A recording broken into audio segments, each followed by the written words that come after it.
अब मैं अनिल जी के पास आती हूँ। अनिल जी, आपको क्या लग रहा है कि आज रमेश बिधूरी मोदी जी की बेइज्जती कर रहे हैं, या जानबूझकर आपको लग रहा है कि मोदी जी का ही जो असली एजेंडा है वो उसको आगे बढ़ाने की कोशिश कर रहे हैं? अरे ये देखिए, ये विधुरी है या जिसका नाम लिया विवेक जी ने, जो शख्स वो एबीवीपी के कॉन्फ्रेंस में बोल रहा था, अगर मैं सही हूं तो। और वो जो है वो बोल रहा है कि जो ये सीजेपी क्या है, और ये टुकड़े टुकड़े गैंग का एक्सटेंशन है, और इसको सब लेफ्ट वगैरह जो है मिल करके, और तब फिर उसको अराजक बता रहा है और कोट कर रहा है अम्बेडकर को।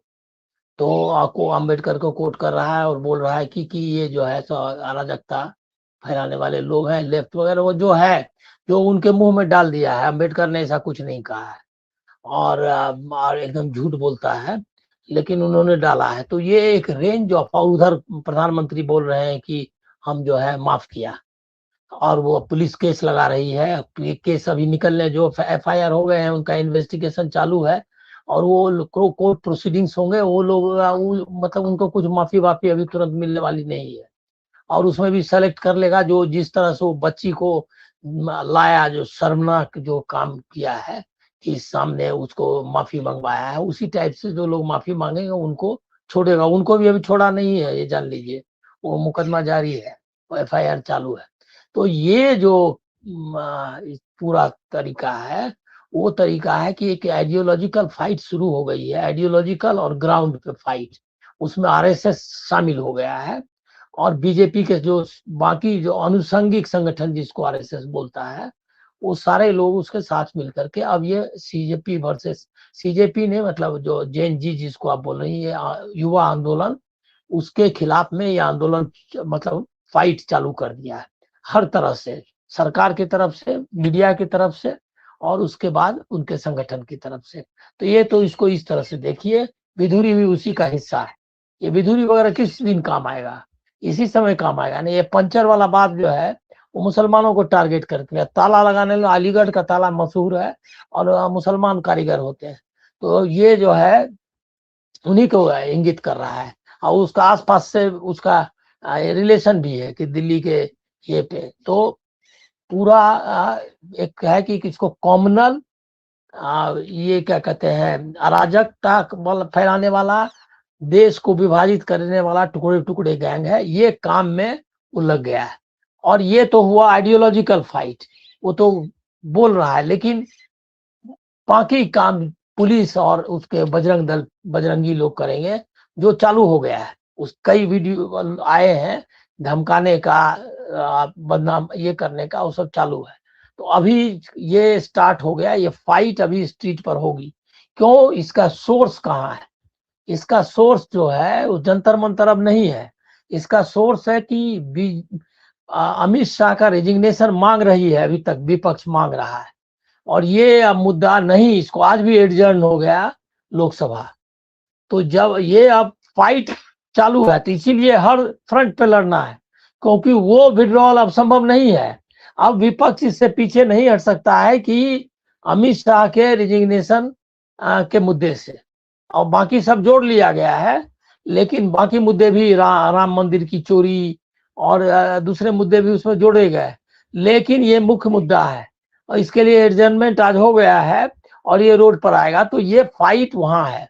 दूसरा है कि जैन जी का जो आपने तुलना की ना, वो मैं सहमत हूं जो बोल कर गए। सिंपैथेटिकली देखिए, ये कौन लोग हैं? ये बच्चे हैं जिनका कोई भविष्य नहीं, और ये लोग छोटे छोटे काम करते हैं, या नहीं तो बेरोजगार हैं। और वो जो है इनको एक मौका लगा है। धार्मिकता तो है ही कि जिंदगी में कुछ मिला नहीं, भगवान ही अब देंगे, ये है गोल। रास्ता क्या है? डीजे, क्या कहते हैं, नशा, ये सब। और ये सब को प्रमोट कौन कर रहा है? प्रमोट कर रही है बीजेपी, और आरएसएस कर रहा है, क्योंकि वो उनके फायदे में है। अब अभी ऐसा नहीं है कि कांवड़िया का अर्थ जो है, ये क्या कहते हैं, इस तरह के बच्चे जो है हुड़दंगी बच्चे, ये भ्रष्टाचार है धर्म के साथ। अब मैं आपको बता रहा हूं अपने एक्सपीरियंस से, सुल्तानगंज से गंगा का जल लेकर लोग बाबा धाम जाते हैं, बैद्यनाथ धाम, अभी झारखंड में है। वो बिहार में है, देवघर, वो 12 ज्योतिर्लिंग वो भी है। और वहां पर ये जो इस बीच में, और बहुत महिलाएं बड़ी संख्या में जाती रही है। मतलब उस बीच में लोग, ये यहाँ तक है कि लोग मानते थे कि जो कांवड़ लेके चला है वो बीच में गाली गलौज भी नहीं करेगा, और वो कोई अपशब्द भी नहीं बोलता था। और जो वहां जहां दुकान पर गया तो उसको कहने की जरूरत नहीं है, वो खा करके पैसे उनको देगा, ये वो दुकान वाले पक्के मानते थे। और एक को ऑर्गेनिक रिलेशनशिप था, जो उस पूरा इलाका है, पहाड़ी इलाका है, जिसमें कि पैर लहूलुहान हो जाते थे लोगों को। अब तो रोड बनाया है और लोग जाते थे, कोई तरह का गड़बड़ी नहीं। और पूरा देवघर में आपको अंदाजा नहीं लगेगा कि देवघर में इतनी बड़ी संख्या में लोग आते थे कि कैसे एकोमोडेट कर देता है ये नहीं जानता था। उस बीच में सारे पंडा परिवार उनको आश्रय देता था, बहुत सारा इंतजाम है। एक रिलेशनशिप, ऑर्गेनिक रिलेशनशिप धर्म के साथ बंधा हुआ था, जो सैकड़ों साल से चालू है, उसको ये लोग भ्रष्ट कर दिया है। ये इसमें कंज्यूमरिज्म, डीजे, वो, और साथ में जो भ्रष्ट नेता सब है वो रास्ते में तंबू लगा लगा के उनको केला बांटना, फलना करना, उनको शरबत पिलाना, मतलब उनका इस्तेमाल करता है। ये कौन लोग कर रहा है? ये लोग, यही लोग। और इसमें अब उसमें शामिल है आरएसएस और बीजेपी, जो वो जेएनयू को अप्रोप्रिएट कर रहा है, वो इनका है नहीं। उसी में जेएनयू में से अगर ठीक से अगर मोबिलाइजेशन होगा और लोग क्या कहते हैं बताया जाएगा, तो सब जंतर मंतर पर दिखाई देगा। लेकिन जंतर मंतर पर ना दिखे और यहाँ दिखे, एक तो ये साजिश है। दूसरा है क्या कि ये हमारा है, उनका नहीं है।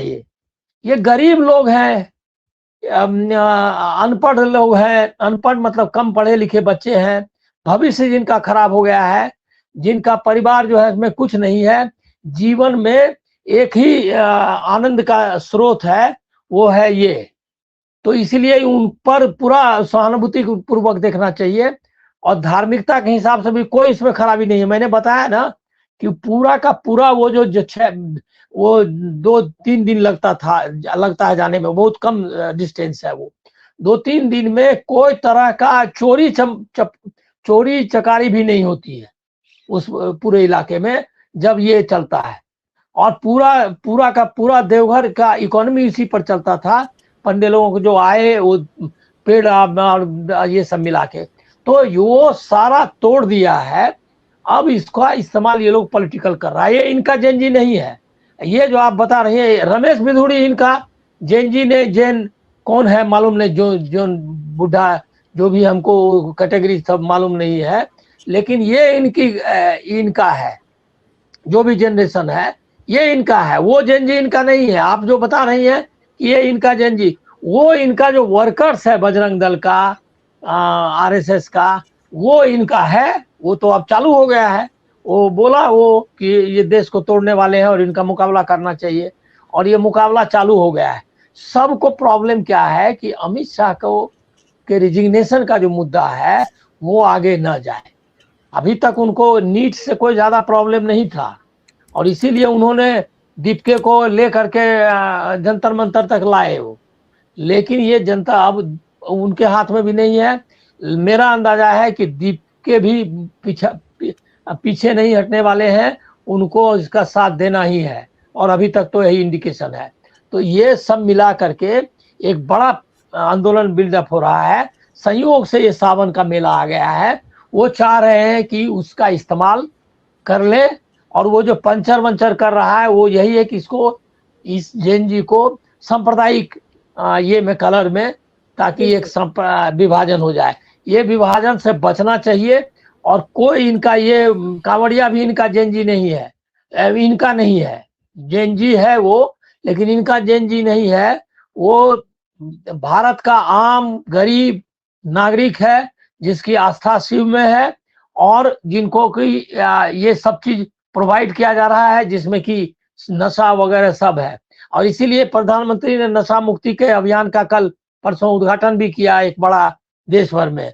ये भी बदनाम करने की कोशिश की जा रही है कि ये जेएनजी जो है इसके बारे में तो नहीं बोल रहा है। ये जैन जी को कह रहा है क्या कि अब वो जो है नशा करने वाला होता है, ये भी कैंपेन होगा। तो ये हर तरह से जो लड़के रोड पर आए हैं उनको पुलिस, मीडिया, उसके बाद ये क्या कहते हैं संगठन, हर तरह से उनको कॉर्नर करने के लिए और उनको प्रताड़ित करने की कोशिश की जाएगी। ये सब कैंपेन उसी का हिस्सा है।